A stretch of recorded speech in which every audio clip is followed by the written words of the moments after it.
الذين اصطفى أما بعد فأعوذ بالله من الشيطان الرجيم بسم الله الرحمن الرحيم وإن كنتم جنبا فاطهروا وقال النبي صلى الله عليه وسلم الطهور شطر الإيمان وفي رواية الطهور شطر من الإيمان أو كما قال عليه الصلاة والسلام۔ سامعین گرامی، آج ہمارے اس گفتگو کا جو موضوع ہے وہ غسل کرنے کا طریقہ، سنت کے مطابق غسل کیسا کیا جاتا ہے اور غسل کب ضروری ہے، کب لازم ہوتا ہے، اس پر ہم گفتگو کریں گے۔ ایک تو ہم مسلمان ہونے کی حیثیت سے، جس طرح کی حدیث پاک میں ہے کہ الطہور شطر الایمان، طہارت یہ ایمان کا حصہ ہے۔ دوسری روایت میں نصف ایمان کہا گیا ہے۔ انسان کا جسم دو حصوں میں تقسیم ہے، ایک اس کی جسم ہے، ایک روحانیت ہے۔ گویا کہ نصف حصہ جسم اور بدن ہے اور نصف حصہ اس کی روح ہے، اور اسی طریقے سے نصف حصہ ظاہر ہے، نصف باطن ہے انسان کا۔ ایسے ہی اس کا نصف ظاہر ہے، نصف باطن ہے۔ ایسا ہی انسان کا نصف حصہ جو ہے وہ ایمان ہے اور نصف حصہ عمل صالح ہے۔ اس کو دیکھا جائے تو انسان کے جسم کی صفائی اتنی ہی ضروری ہے جتنا اس کا عقیدہ اور عمل ضروری ہے۔ انسان کے جسم تندرست اس وقت ہوگا، جسمانی طور پہ انسان صاف ستھرا رہے گا، جسمانی طور پہ صحت یاب ہوگا، تو پھر انسان کا عقیدے کے مطابق عقیدہ بھی درست ہوگا اور عمل صالح بھی کرنے کی صلاحیت حاصل ہوگی۔ جیسا کہ آپ صلی اللہ علیہ وسلم نے فرمایا الدنیا مزرعۃ الآخرہ، دنیا آخرت کی کھیتی ہے۔ آپ کی صحت ہوگی اور اسی طریقے سے تندرستی ہوگی، صحیح صاف ستھرے آپ ہوں گے، تو پھر آپ آخرت کے لیے ذخیرہ کر سکیں گے، عمل کی طاقت پیدا کر سکیں گے، اور اس عمل کی قوت سے آپ آخرت میں نجات حاصل کریں گے۔ اگر صحت آپ کی صحیح نہیں ہے اور تندرست صحت نہ ہو، کمزور لاغر جسم کے ساتھ آپ نہ عمل کر سکتے ہیں، نہ آخرت کا ذخیرہ جمع کر سکتے ہیں۔ اس لیے ضروری ہے کہ آپ کی اور میری صحت درست ہو، تندرست ہو۔ اس کے لیے سب سے پہلے ضرورت ہے کہ آدمی صاف ستھرا رہے۔ صاف ستھرا رہنے کے لیے ضروری ہے کہ آدمی وضو نہ ہو تو وضو کی حالت میں رہے۔ حضور صلی اللہ علیہ وسلم نے فرمایا کہ وضو جو ہے مومن کا ہتھیار ہے۔ اس ہتھیار کے ذریعے سے مومن اپنے آپ کو بھی بچا سکتا ہے شیطان کی شر سے، اور دشمن کی شر سے بھی بچا سکتا ہے۔ ایسے ہی غسل بھی ضروری اس لیے ہے کہ قرآن کریم نے یہاں پہ ارشاد فرمایا وَإِن كُنتُمْ جُنُبًا فَاطَّهِرُوا، اگر تم جنابت کی حالت میں ہو تو تم نہا لو، طہارت حاصل کر لو، اچھی طریقے سے پاک صاف ہو جاؤ۔ پہلا لفظ ہے اگر تم ہو جنوباً، جنابت کی حالت میں۔ یہ جنوب لفظ جو ہے، جنوب کا لفظی معنی ہے اجنبی اور بیگانہ۔ بندہ اس حالت میں آتا ہے تو اپنے دوسرے لوگوں سے شرماتا ہے، دور رہتا ہے، عام محفل بھی اٹینڈ نہیں کرتا ہے، گفتگو سے بھی کتراتا ہے، اور ایسے ہی وہ کھانے پینے میں بھی اپنے آپ کو شرماتا ہے، گویا کہ وہ تنہا اپنے آپ کو تنہا سمجھتا ہے۔ اس حالت، اس کیفیت کا نام جنوب ہے، اس کیفیت کا نام جنابت ہے، جس کیفیت سے یہ بندہ دوچار ہو جاتا ہے۔ ایسے اس کیفیت سے جب بندہ دوچار ہو جاتا ہے تو اس کو کچھ اعمال ایسے کرنے پڑتے ہیں جن کی وجہ سے وہ ان اعمال کے قریب نہیں جاتا ہے جو عمومی زندگی میں کر سکتا ہے۔ مثال کے طور پہ مساجد میں داخل ہونا، جنابت کے حالت میں آپ مسجد میں داخل نہیں ہو سکتے ہیں، جنابت کے حالت میں آپ قرآن کی تلاوت نہیں کر سکتے ہیں، جنابت کے حالت میں آپ طواف نہیں کر سکتے ہیں۔ یہ سارے اس طرح کے اعمال ہیں جن کی وجہ سے بندہ ان کے قریب نہیں جا سکتا ہے۔ ایسے ہی یہ جو کیفیت طاری ہوتی ہے، بندہ اپنے آپ کو اس کیفیت میں جنابت کی حالت میں اجنبی سمجھتا ہے، دینی معاملات سے دور رہتا ہے اور وہ بیگانہ ہو جاتا ہے اور اجنبی ہو جاتا ہے۔ اس لیے ضروری ہے کہ بندہ طہارت حاصل کرے۔ رسول اللہ صلی اللہ علیہ وسلم کے پاس حضرت ابو ہریرہ رضی اللہ تعالیٰ عنہ آ رہے تھے، آپ صلی اللہ علیہ وسلم نے دیکھا اور پھر کہا بیٹھو، ابو ہریرہ کے انتظار کرتے ہیں۔ ابو ہریرہ رضی اللہ تعالیٰ عنہ غائب ہو گئے، بڑے دیر کے بعد آئے، آپ صلی اللہ علیہ وسلم نے کہا ابو ہریرہ آپ کہاں تھے؟ ہم آپ کے انتظار کر رہے تھے۔ انہوں نے کہا یا رسول اللہ صلی اللہ علیہ وسلم، میں جنابت کی حالت میں تھا، آپ سے ملاقات نہیں کرنا چاہتا تھا، میں جا کے غسل کر کے آیا ہوں۔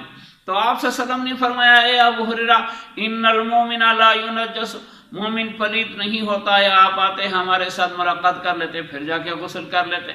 البتہ یہ کیفیت ایسی ہے کہ بندہ اپنے آپ کو اجنبی محسوس کرتا ہے، اس لیے لفظ جنب کہا ہے قرآن کریم نے۔ تو فطہروا اگلا لفظ ہے، طہارت حاصل کر لو، اچھی طرح سے طہارت حاصل کر لو۔ اور یہ جو غسل انسان پہ لاگو ہوتا ہے، لازم ہوتا ہے، اس کی 4 حالتیں ہیں۔ ایک حالت یہ کہ انسان ازدواجی تعلق قائم کرتا ہے، میاں بیوی کے تعلق سے اس پر غسل لازم آ جاتا ہے۔ دوسری حالت یہ کہ نیند کی حالت میں بندہ سوتا ہے، احتلام ہو جاتا ہے۔ اگر احتلام کی صورت میں منی جس کو کہا جاتا ہے، مخصوص قسم کا پانی وہ نکل گیا تو پھر اس سے غسل لازم ہو جاتا ہے۔ تیسری صورت خواتین کی ہے کہ عورتیں جو ماہواری کی حالت میں ہوتی ہے، ماہواری سے پاک ہوتی ہے تو اس پر غسل لازم ہو جاتا ہے۔ چوتھی صورت زچگی کی حالت ہے، خاتون بچے کی پیدائش کے بعد وہ مدت پوری ہوتی ہے تو اس پر غسل لازم ہو جاتا ہے۔ یہ 4 حالتیں ہیں، ان 4 صورتوں میں غسل لازم ہے اور بندے کو طہارت حاصل کرنا ضروری ہے۔ جب ایک بندہ جنابت کی حالت میں ہوتا ہے تو ایسی صورت میں اس کو جو غسل کرنا ہے، اس غسل کا طریقہ یہ ہے، سب سے پہلے وہ اپنے دونوں ہاتھوں کو گٹوں تک دھوئے گا۔ اگر مثال کے طور پہ ایسا برتن ہے جس برتن کے آپ کے پاس وہ ایسا آلہ نہیں ہے پانی آپ نکال سکے، یا کسی بڑی ٹینکی کے پاس پانی ہے، وہاں سے نکالنے کا آپ جنابت کی حالت میں ہے، نکالنے کا کوئی برتن نہیں ہے، تو فقہا نے کہا ہے کہ سب سے پہلے آپ دائیں ہاتھ کے اس انگلیوں کو نصف تک انگلیوں کا جو ہے انگلیوں کو ڈالیں، انگلی سے یوں پکڑ کے پانی لے لیں اور پھر اس ہاتھ کو دھو لینا اور پھر دونوں ہاتھوں کو آہستہ آہستہ دھو لینا۔ دونوں ہاتھوں کو دھونے کے بعد آپ دونوں ہاتھوں کو ملا کے چلو بنا کے اس برتن سے پانی نکالتے رہیں گے۔ اس طریقے سے وہ پانی بھی گندا نہیں ہوگا اور آپ کا پانی نکال کے آپ اپنا غسل بھی کر لیں گے۔ یہ سب سے پہلا طریقہ ہے کہ آپ اپنے دونوں ہاتھوں کو گٹوں تک دھو لیں۔ یہ جگہ ہے، ان جگہوں تک آپ اپنے دونوں ہاتھوں کو دھو لینا اور اس کے ساتھ آپ استنجا کریں۔ استنجا کا معنی مخصوص پیشاب کے دونوں مقامات کو دھو لینا، یہ ضروری ہے۔ استنجا جو ہے یہ استنجا غسل کے لیے بھی ضروری ہے، وضو کے لیے بھی ضروری ہے۔ اس کی مختلف حالتیں ہیں، بعض حالت میں یہ استنجا واجب ہے، بعض حالت میں سنت ہے۔ اور اس کا تیسرا غسل کے ساتھ ساتھ ضروری عمل جو ہے، جہاں پہ گندگی لگی ہوئی ہو اس گندگی کو آپ دھو لیں۔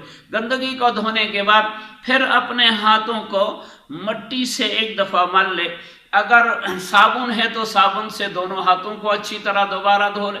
دھونے کے بعد 3 دفعہ منہ میں پانی ڈالے، جس کو کلی کہا جاتا ہے، اچھی طرح غرغرہ کر کے منہ کو صاف کر لے۔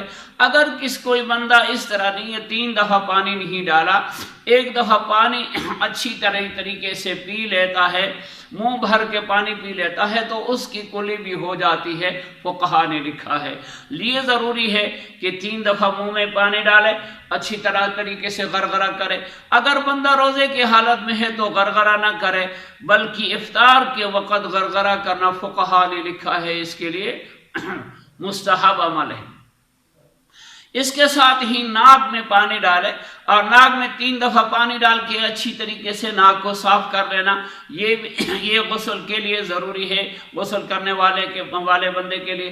اس کے ساتھ بندہ پورے طور پہ وضو کرے، یہ سنت طریقہ ہے، سنت کے ترتیب سے سنت کے مطابق وضو کرنے، جس طرح عام وضو کیا جاتا ہے ایسے ہی آپ غسل کے لیے بھی وضو کریں گے۔ اس میں سب سے پہلے طریقہ تو میں نے بتا دیا ہے کہ آپ کلی کریں گے، کلی کے ساتھ ناک صاف کریں گے اور پھر 3 دفعہ منہ پہ پانی ڈال کے منہ دھو لیں گے۔ اس کے ساتھ 3 دفعہ دایاں ہاتھ دھو لے اور 3 دفعہ بایاں ہاتھ دھو لے۔ پھر اس طریقے سے آپ اپنے سر کو دھونا، عام طور پہ وضو میں مسح کیا جاتا ہے، لیکن غسل میں اپنے سر کو دھونا ضروری ہے۔ اگر مرد ہے اس نے وہ چوٹی بنائی ہوئی ہے یا وہ زلفیں بنائی ہوئی ہیں، تو ایسی صورت میں جن کو مڈیاں کہا جاتا ہے، مرد کے لیے اس کا کھولنا ضروری ہے، بغیر کھول کے اس کو غسل کرے گا اس کا غسل نہیں ہوگا۔ البتہ عورتوں کے لیے اللہ کی شریعت نے آسانی پیدا کی ہے کہ وہ بال اتنے گھنے نہ ہوں کہ چوٹی اس نے خاتون نے بنائے ہے اور چوٹی کے اندر پانی کسی طریقے سے پہنچ سکتا ہے، تو اس کو بالوں کو کھولنا ضروری نہیں ہے۔ اسی طریقے سے بالوں کی جڑوں تک پانی پہنچانا ضروری ہے خاتون کے لیے، اور کھولنا ضروری نہیں ہے۔ البتہ بعض لوگوں نے یہ لکھا ہے کہ یہ ماہواری والی خاتون زچگی کے بعد اگر غسل کرتی ہے تو بالوں کو کھولے۔ البتہ یہ بعض لوگوں نے کہا ہے، لیکن حدیث مبارکہ کے ذخیرے میں ایسی کوئی بات نہیں ہے۔